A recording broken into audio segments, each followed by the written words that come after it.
সাদামাটা, অতি সাধারণ, কিন্তু মনটা এতটাই পরিষ্কার যে অন্যের কষ্ট সে সহ্য করতে পারত না। সে নিজের কাজ থেকে বাড়ি ফিরছিল।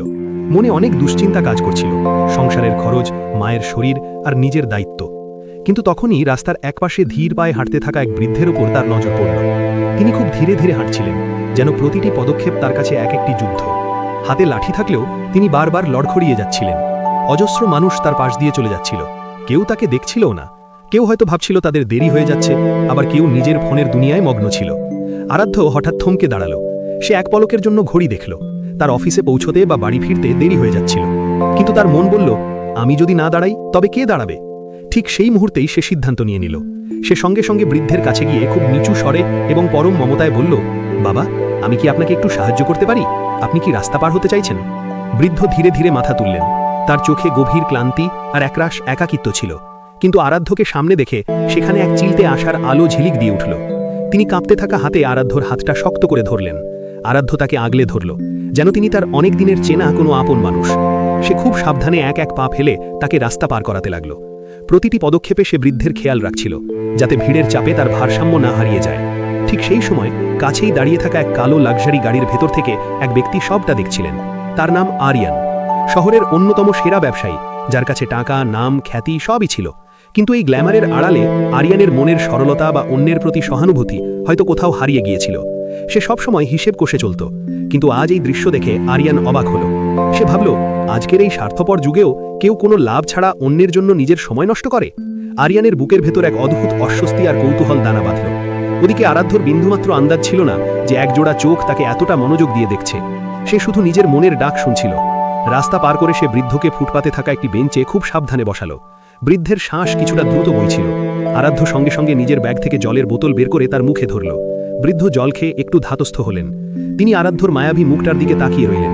তার চোখে এখন শুধু ক্লান্তি নয়, বরং একরাশ কৃতজ্ঞতা আর আশীর্বাদ ছিল।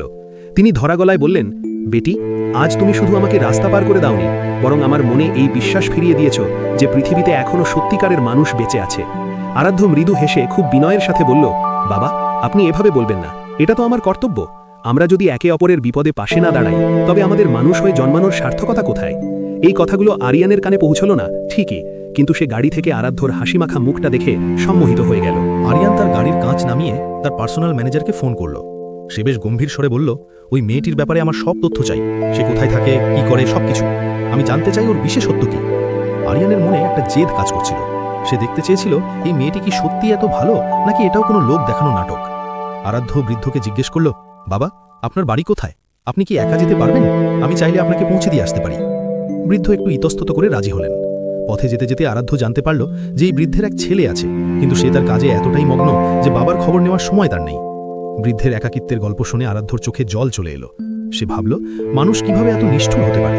যে বাবা তাকে বড় করল, তাকেই আজ একা রাস্তার ভিড়ে ছেড়ে দিয়েছে। বৃদ্ধকে তার বাড়ির দরজায় পৌঁছে দেওয়ার সময় তিনি আরাধ্যর হাতটা ধরে মাথায় হাত রাখলেন। তিনি বললেন, ভগবান তোমার জীবন সুখে ভরিয়ে দিক মা। আজ তুমি যে সাহায্য করলে তার ফল তুমি অচিরেই পাবে। আরাধ্য সেখান থেকে চলে গেল, কিন্তু তার মনে এক অদ্ভুত শান্তি বিরাজ করছিল। ওদিকে আরিয়ানের দিনটা আর আগের মতো রইল না। অফিসে বসে মিটিং করার সময়ও তার চোখের সামনে বারবার ভেসে উঠছিল আরাধ্যর সেই মমতাময়ী রূপ। পরদিন সকালে আরিয়ান খবর পেল মেয়েটির নাম আরাধ্য। সে একটি মাঝারি মানের কোম্পানিতে ছোট পদে কাজ করে এবং তার মা খুব অসুস্থ। আরিয়ান ঠিক করল সে সরাসরি আরাধ্যর সাথে দেখা করবে।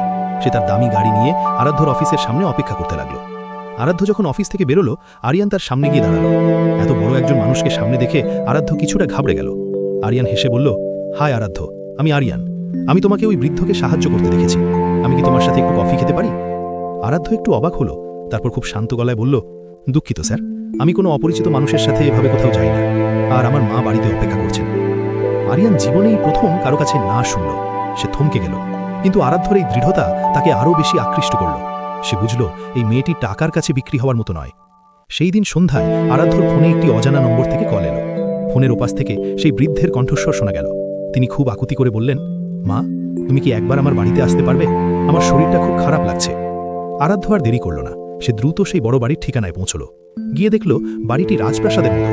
সে ভাবল, এই বাবা তো অনেক ধনী, তাও তিনি কেন কাল রাস্তায় ওভাবে অসহায় অবস্থায় ছিলেন?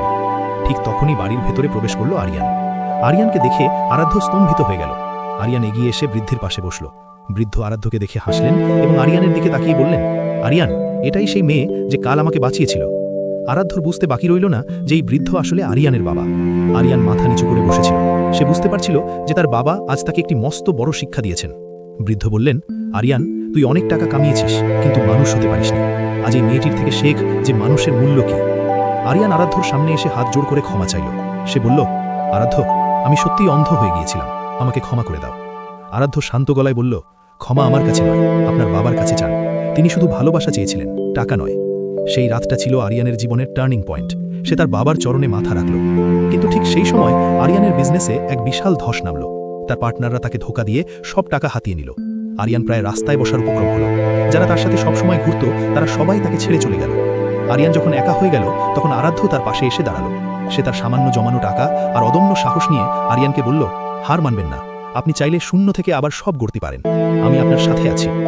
আরাধ্যর অনুপ্রেরণায় আরিয়ান আবার লড়াই শুরু করল। সে এবার শুধু টাকা নয়, মানুষের মন জেতার চেষ্টা করল। সে তার কর্মীদের নিজের পরিবারের মতো সম্মান দিল। ধীরে ধীরে আরিয়ানের কোম্পানি আবার ঘুরে দাঁড়ালো।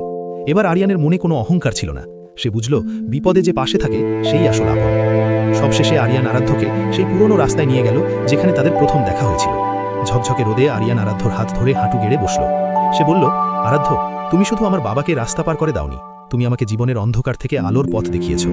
তুমি কি সারা জীবন আমার এই হাতটা ধরে থাকবে? আরাধ্যর চোখে আনন্দশ্রু চলে এলো। সে মৃদু হেসে সায় দিল। দূরে দাঁড়িয়ে বৃদ্ধ বাবা এই দৃশ্য দেখছিলেন। তার মনে আজ এক অদ্ভুত প্রশান্তি। তিনি জানতেন তার আশীর্বাদ আজ সফল হয়েছে।